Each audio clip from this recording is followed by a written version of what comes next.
नमस्कार साथियों, एक बार फिर से आप सभी का स्वागत आपका अपने ही यूट्यूब चैनल में। दोस्तों, आज इस वीडियो में चर्चा करने वाले हैं PS06 मॉडल पेपर की। दोस्तों, इसमें मैंने सिलेक्टेड और इम्पोर्टेंट क्वेश्चन लिए हैं जो कभी ना कभी एग्जाम में पूछे गए हैं या आने वाले एग्जाम में पूछे जाएंगे। दोस्तों, इस वीडियो को अपने दोस्तों को भी जरूर शेयर कीजिएगा जिसका एग्जाम आपके साथ साथ रहने वाला है। दोस्तों, चर्चा कर लेते हैं मॉडल पेपर की फर्स्ट क्वेश्चन की। दोस्तों, आपका फर्स्ट क्वेश्चन है, अंतर्राष्ट्रीय संबंध से क्या तात्पर्य है। अब देखो, प्रश्न में ही उत्तर छिपा हुआ है। अंतर्राष्ट्रीय संबंध यानी कि दो या दो से अधिक राष्ट्रों के मध्य संबंधों के स्वरूप से है। अंतर्राष्ट्रीय संबंध का तात्पर्य दो या दो से अधिक राष्ट्रों के मध्य संबंधों के स्वरूप से है। उनका संबंध राजनीतिक, आर्थिक, सामाजिक, सांस्कृतिक एवं सामरिक कुछ भी हो सकता है, कैसा भी हो सकता है। बढ़ते हैं नेक्स्ट क्वेश्चन की। दूसरा प्रश्न यहाँ पर मैंने लिया है, वो लिया है बहु ध्रुवीय विश्व से आपका क्या तात्पर्य है। जब दो या दो से अधिक राष्ट्रों के मध्य जो संबंध स्थापित किए जाते हैं उस समय अधिकांश देश शीत युद्ध से अलग रहकर अपनी विदेश नीति का क्या करते हैं, संचालन करते हैं और अंतर्राष्ट्रीय संबंधों को क्या करते हैं, प्रभावित करते हैं। ऐसे राष्ट्र बहुध्रुवीय राष्ट्र कहलाते हैं। आगे बढ़ते हैं, एक ध्रुवीय राष्ट्र।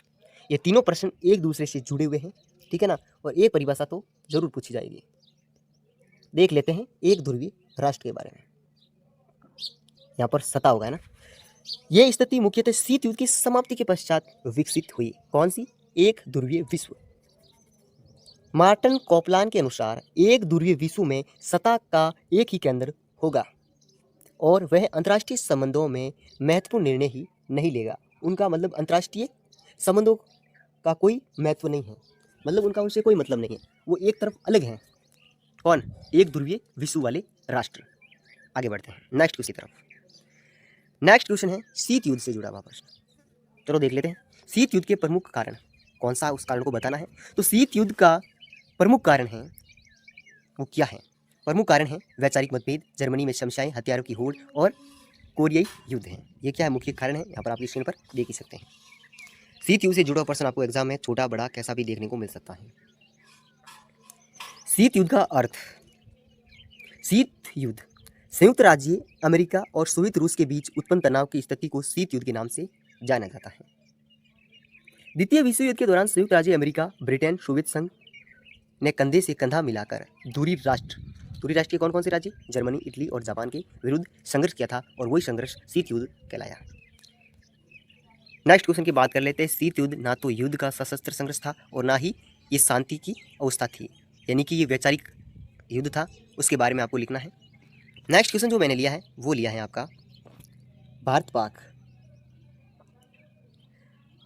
के मध्य तनाव के दो बिंदु लिखिए। तो पहला मुद्दा तो कश्मीर का ही है और दूसरा मुद्दा है पाकिस्तान संरक्षित आतंकवाद। अगला प्रश्न पढ़ लेते हैं।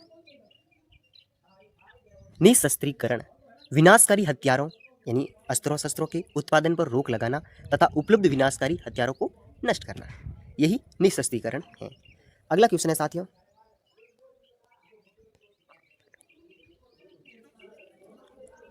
तालिबान से आप क्या समझते हैं? ये अफगानिस्तान का एक कट्टरपंथी इस्लामी संगठन है। चलो आगे बढ़ते हैं नेक्स्ट क्वेश्चन की तरफ। अगला प्रश्न है आपका भारतीय विदेश नीति की कोई दो विशेषता बताइए। भारतीय विदेश नीति की, ये बड़ा प्रश्न भी बनेगा। मैत्री और सह अस्तित्व की नीति, पंचशील पर जोर देने की नीति। पंचशील का सिद्धांत भी इंपॉर्टेंट क्वेश्चन है, ये भी प्रश्न बन सकता है। विरोधी गुटों के बीच सेतु बंद बनाने की नीति और गुट निरपेक्षता की नीति। चलो आगे बढ़ते हैं। पंचशील समझौता क्या है? पंचशील समझौता, ये भी इंपॉर्टेंट क्वेश्चन है। पंचशील के सिद्धांत का निर्माण अप्रैल 1956 को तिब्बत के प्रश्न पर चीन से संघर्ष टालने के लिए भारत और चीन के बीच हुए एक समझौते में किया गया था। वसुधैव कुटुंबकम आप सभी को पता ही है, बचपन से पढ़ते आ रहे हैं। ये प्रश्न पढ़ लेते हैं। एक इसकी चर्चा हमने की थी। भारत ने प्रथम परमाणु प्रशिक्षण 18 मई 1974 में। संयुक्त राष्ट्र संघ की स्थापना 24 अक्टूबर 1945 को, देश आज़ाद होने से 2 वर्ष पहले के नाम लिखने, जिसमें आपका ब्रिटेन आ जाएगा, फ्रांस, रूस, चीन और संयुक्त राज्य अमेरिका हो जाएगा। अगला प्रश्न है 15वां प्रश्न है, यूएनओ के मुख्य अंग क्या हैं? तो यूएनओ की मुख्य अंग है महासभा है, अंतर्राष्ट्रीय न्यायालय, न्याय परिषद, सचिवालय और सुरक्षा परिषद। जान लेते हैं नेक्स्ट क्वेश्चन वैश्वीकरण। वैश्वीकरण का क्वेश्चन आप हर बार देख रहे हैं, यानी कि अपने देश की अर्थव्यवस्था को विश्व की अन्य अर्थव्यवस्था के साथ जोड़ना या समन्वय करना। जान लेते हैं नेक्स्ट क्वेश्चन 17वां और 18वां प्रश्न।